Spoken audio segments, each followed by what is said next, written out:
Dateline, Vermont. In August 2023, Dana L. McIntyre was sentenced to 2 years in jail and 3 years of supervised release after he pleaded guilty to 4 counts of wire fraud and 3 counts of money laundering. What did Dana L. McIntyre do?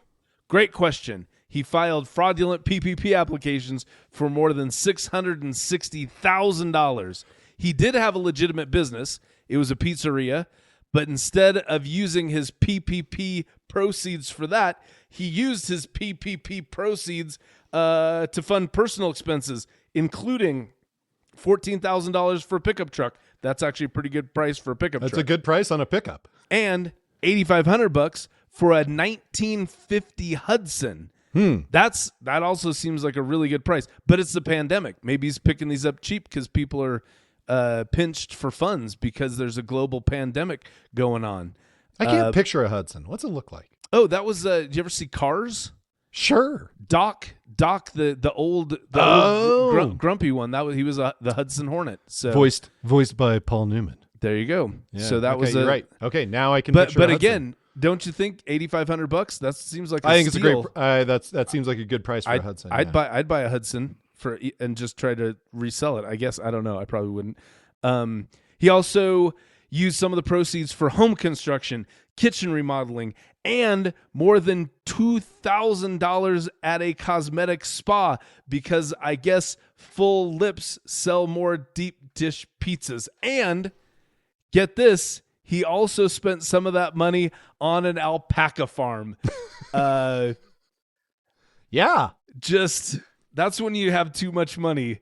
That's when you have too much fraudulently obtained money. It's like, what else could I do?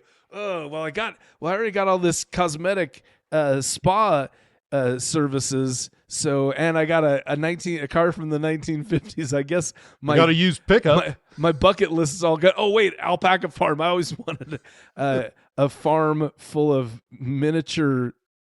What are the? Have you ever encountered an alpaca? Wait, an alpaca is like a what is it? More like a llama. Llama. That's what I'm trying to think. It's like a little llama, isn't it? Yeah, except they're big. Like, they're big. Are alpacas bigger than llamas?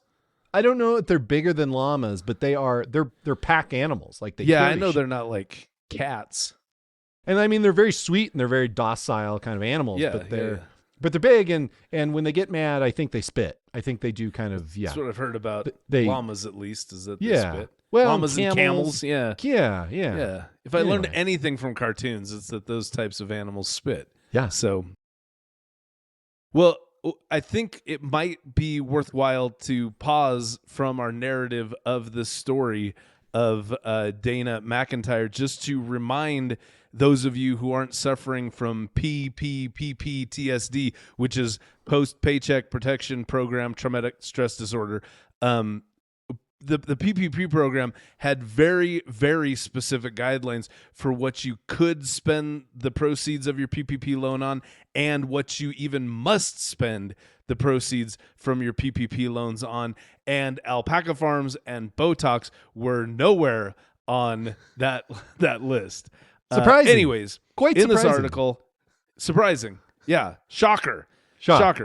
Kind of. Yeah. Anyway, an article in the New York Times in August 2023 said McIntyre claimed that he had viewed the money as a loan that he would someday pay back. And since it was just a loan, he thought he could spend it on whatever he wanted. Quote, "It was a pandemic and I panicked," said Mr. McIntyre.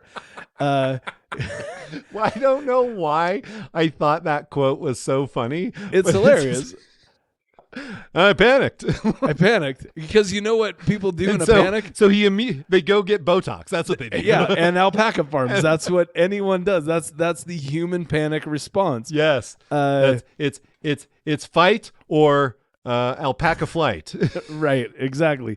Fun fact, Mr. McIntyre is also the host of a cryptocurrency radio show because nothing says I didn't do anything wrong like being so into Bitcoin that you host a podcast about Bitcoin. The article goes on to explain that McIntyre, quote, used the names of his adult children to apply for 2 loans for businesses that did not exist, including one named Dana's Dank Pies. Now, Caleb, not to give too much away, but if your fake business name is Dana's Dank Pies, you for sure spent some of your PPP money on weed. Like absolutely for sure. Yeah. Spent it on weed. And I mean, you've got an alpaca farm in Vermont. So like it's, I mean, that was kind of a giveaway. Kind of lines up. Yeah. Yeah. Does kind of line up. Yeah. Yeah. McIntyre also told the Times reporter, quote, "It's just putting some numbers and letters and pretty much whatever you want. Instead of putting 7 employees, I put 47. That's my crime. That's the beginning of the crime, and that's the end of the crime." Sounds like a stoned alpaca farmer. That's what it sounds like to me. Yeah. And listen, Caleb, every Yeah. quote from this guy is a gem. Here's another one. Quote, "It wasn't this mastermind program to steal money from the government and go up and start this alpaca farm. No, it unfolded and took on its own life form." Yeah. Yeah. Yeah. A lot some of those PPP proceeds went to some good edibles. It's like he's saying, "Don't blame me, blame the sentient fraud that I birthed through Dana's Dank Pies."